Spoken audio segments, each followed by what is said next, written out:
Hello friends, welcome to Simi's Edu Center and this is Simi here.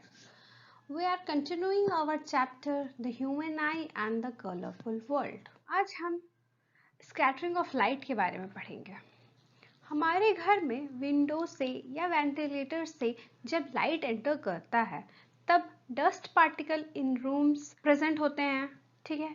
उससे क्या होता है, लाइट हमारा जो होता है वो स्कैटर कर जाता है और उस लाइट स्कैटर कर जाता है डस्ट पार्टिकल के कारण, तो हम लाइट को देख पाते हैं, ठीक है।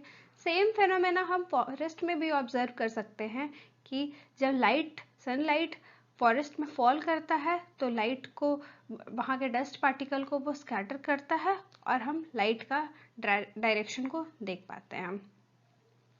तो यही है scattering of light. Simple term में हम ये कह सकते हैं कि जब लाइट रे माइन्यूट पार्टिकल्स से टकराते हैं इन द एटमॉस्फेयर तो लाइट विजिबल होता है। तो इसी फेनोमेना को स्कैटरिंग ऑफ लाइट कहते हैं। स्कैटरिंग ऑफ लाइट को ही टिंडल इफेक्ट भी बोला जाता है। इसे जॉन टिंडल नाम के साइंटिस्ट ने ऑब्जर्व किया था, इसलिए इसे टिंडल इफेक्ट कहा जाता है। इस फिगर से हम समझते हैं कि ये फिगर क्या है। इस फिगर में हम देख पा रहे हैं कि वाटर है एक बीकर में, फर्स्ट बीकर में वाटर है जिसमें अगर हम फ्लैश लाइट दे रहे हैं, लाइट का मूवमेंट जो है वो हमें नहीं दिख रहा है, ठीक है, बट लाइट का पाथ हमें नहीं दिख रहा है। बट अगर वाटर एंड मिल्क का जो मिक्सचर है, जो इसका सॉल्यूशन हमने दूसरा बीकर में रखा है, उसमें अगर हम फ्लैश लाइट को पास करा रहे हैं तो हमें उसमें लाइट ऑफ का पाथ क्लियरली विजिबल हो रहा है। तो ऐसा क्यों हो रहा है? क्योंकि साइज जो है पार्टिकल का वो मैटर कर रहा है। यहाँ पे जहाँ पे पार्टिकल के साइज अप्रोप्रिएट है, लाइट का मूवमेंट, हमें लाइट का पाथ उसी सॉल्यूशन में, उसी मिक्सचर में हम देख पा रहे हैं, ठीक है। तो स्कैटरिंग ऑफ लाइट के लिए पार्टिकल्स का साइज जो है अप्रोप्रिएट होना चाहिए, तभी जो है वो लाइट का स्कैटरिंग होगा। Here is another interesting question that why sky is blue? हम जानते हैं कि सनलाइट में 7 कलर्स हैं, violet, indigo, blue, green, yellow, orange and red. Violet light का वेवलेंथ कम होता है और रेड लाइट का वेवलेंथ सबसे ज्यादा होता है, ठीक है। जब सनलाइट एटमॉस्फेयर के मॉलिक्यूल्स पे आता है, जब एटमॉस्फेयर पे सनलाइट पड़ता है तो वायलेट और इंडिगो जो है वो जल्दी से स्कैटर कर जाता है, ठीक है, और अपनी इंटेंसिटी को लूज कर जाता है। तब सिर्फ ब्लू कलर ही हमारे ऑब्जर्वर के आईज तक पहुंचता है और जो हमारे आईज तक पहुंचेगा वही कलर हमें विजिबल होगा। जैसे हम समझ सकते हैं कि इंटेंसिटी जो है लाइट का, वो जितना डिस्टेंस ट्रेवल करता जाता है वो लूज करता जाता है अपना इंटेंसिटी। तो डिस्टेंस ट्रेवल जितना होगा इंटेंसिटी लाइट का कम होते जाएगा। तो हमारा वायलेट कलर और इंडिगो कलर है वो जल्दी से स्कैटर कर जाएगा, वो अपना इंटेंसिटी लूज कर जाएगा और ब्लू कलर ही है वो हमारे तक पहुंच पाएगा और हम उसे ही सिर्फ देख पाएंगे, ठीक है। सपोज कीजिए कि अर्थ में अगर एटमॉस्फेयर नहीं होता तो क्या होता, तो स्काई कैसा दिखता हमारा।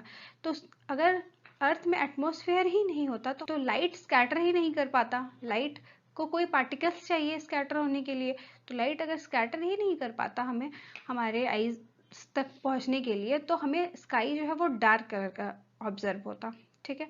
जैसा कि एस्ट्रोनॉट भी फील करते हैं, स्पेस में जाते हैं तो उन्हें स्पेस पूरा डार्क कलर का नजर आता है। क्यों? क्योंकि अर्थ स्पेस में कोई भी एटमॉस्फेयर नहीं। अब नेक्स्ट क्वेश्चन है हमारा कि सनराइज एंड सनसेट के टाइम में हमें सन रेड क्यों दिखाई देता है। जैसा कि हम पहले से ही जानते हैं कि सनसेट एंड सनराइज के टाइम में जो सन का लाइट है वो मैक्सिमम डिस्टेंस ट्रैवल करना होता है उसे, ठीक है। अब नेक्स्ट फिर से वही, ये वायलेट लाइट का वेवलेंथ कम है तो स्कैटरिंग लाइट का ज़्यादा होगा इसमें, और रेड लाइट का वेवलेंथ ज़्यादा है तो स्कैटरिंग कम होगा इसमें। जैसे जैसे डिस्टेंस बढ़ेगा इंटेंसिटी भी बढ़ता जाएगा। लाइट को इस टाइम में, सनराइज और सनसेट के टाइम में मैक्सिमम डिस्टेंस ट्रैवल करना होता है, तो सारे कलर पहले से ही स्कैटर कर जाएंगे और सिर्फ रेड कलर ही हमारे आईज तक पहुंच पाएगा। तो इसलिए हमारा सन जो है वो सनसेट और सनराइज के टाइम में रेड अपीयर होता है। डेंजर सिग्नल भी रेड कलर होने का यही रीज़न है कि वो सबसे कम, रेड कलर सबसे कम स्कैटर होता है और हमारे आई में क्लियरली आके विजिबल हो जाता है, और बाकी सारे कलर्स जो हैं वो पहले ही स्कैटर कर जाते हैं और वो हमें नहीं दिख पाते हैं। Next is why sun appear white at noon. हमें सन वाइट क्यों दिखता है नून, दोपहर के टाइम में हमें सन वाइट क्यों दिखता है? दोपहर के समय क्या होता है कि सन जो होता है जस्ट हमारे ओवरहेड होता है, मतलब सर के जस्ट ऊपर होता है, तो उसे बहुत कम डिस्टेंस ट्रेवल करना होता है हमारे तक पहुंचने में। तो बहुत कम डिस्टेंस जब ट्रेवल करना होता है तो उसे बहुत कम पार्टिकल से इंटरेक्शन होता है उसका।